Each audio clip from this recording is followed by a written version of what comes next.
नमस्कार दोस्तों, द टाइटेट में आपका स्वागत है। आज हम बात करते हैं मध्य प्रदेश के वह 4 लोकसभा जो बीजेपी और कांग्रेस के लिए अहम माना जाता है। वह 4 लोकसभा कौन कौन सा है?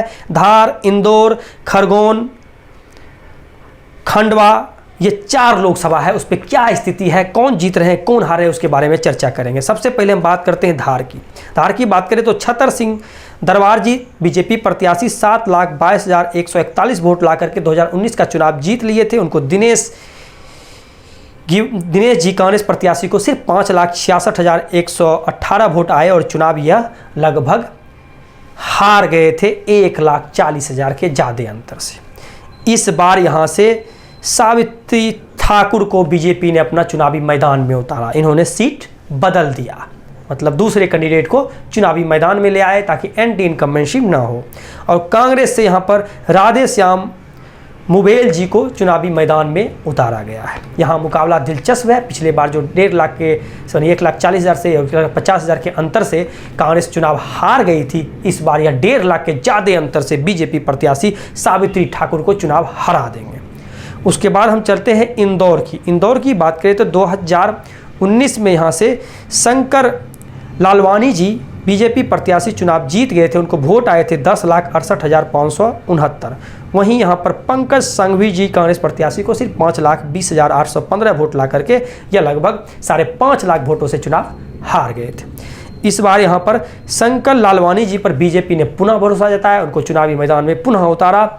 वहीं अक्षय बम को कांग्रेस ने अपना टिकट दिया ताकि यह समीकरण बिगाड़ सके, लेकिन मुकाबला यह आ रहा है। लगभग 4 लाख के ज़्यादा अंतर से पुनः यहाँ पर शंकर लालवानी जी चुनाव जीत रहे हैं। कांग्रेस से अक्षय बम अभी चुनाव नहीं जीत रहे हैं। सीट बदलने के बाद कांग्रेस ने दाव खेला, अक्षय जी को चुनावी मैदान में उतारा, लेकिन यह भी उनके लिए कारगर साबित होते हुए नजर नहीं आ रहे हैं। खरगोन की बात करें तो 2019 में यहाँ पर गजेंद्र पटेल जी 7,73,550 वोट लाकर 2019 में चुनाव जीत लिए थे। यह हराए थे देवेंद्र जी कांग्रेस प्रत्याशी को, जिनको 5,71,000 वोट आए थे। सिर्फ 2 लाख अंतर से कांग्रेस प्रत्याशी चुनाव हार गए थे। इस बार यहाँ पर बीजेपी ने गजेंद्र पटेल को पुनः चुनावी मैदान में उतारा। वहीं कांग्रेस से यहाँ पर पोरलाल खारते जी चुनावी मैदान में है और मुकाबला यहाँ दिलचस्प है। 50-50 का आंकड़ा लग रहा है। इस 50-50 का आंकड़ा लग रहा है 50,000 से 60,000 से वोट से पोरलाल कांग्रेस प्रत्याशी चुनाव जीत रहे हैं। और यहाँ पर बीजेपी प्रत्याशी गजेंद्र पटेल पिछले बार के एमपी चुनाव हारते हुए नजर आ रहे हैं। फिलहाल एग्जिट पोल ये नहीं है, ये ओपिनियन पोल है। अभी समय है इलेक्शन होने में, तब तक लोगों के समर्थन को अगर गजेंद्र पटेल जी पुनः पाने में कामयाब होते हैं तो यह निकल सकते हैं, लेकिन अभी जो फिलहाल आंकड़ा आ रहा है यह चुनाव यहाँ से हार रहे हैं। उसके बाद खंडवा की बात करें तो 2019 में यहाँ पे गजेंद्र पटेल 7,73,550 वोट लाए थे। वहीं नंद किशोर सिंह जी यहाँ पर जो पिछले बार के कैंडिडेट थे, जीते हुए प्रत्याशी थे, वह 8,38,000 वोट ला करके चुनाव जीते थे। ये हराए थे अरुण यादव को, जिनको 5,65,000 वोट आए थे। इस बार यहाँ पर गणेश्वर पाटिल को बीजेपी ने अपना प्रत्याशी बनाया। इन्होंने भी सीट चेंज कर दिया। नंद कुमार सिंह नहीं है चुनावी मैदान में। यहाँ पर गणेश्वर पाटिल जी चुनावी मैदान में है बीजेपी की तरफ से।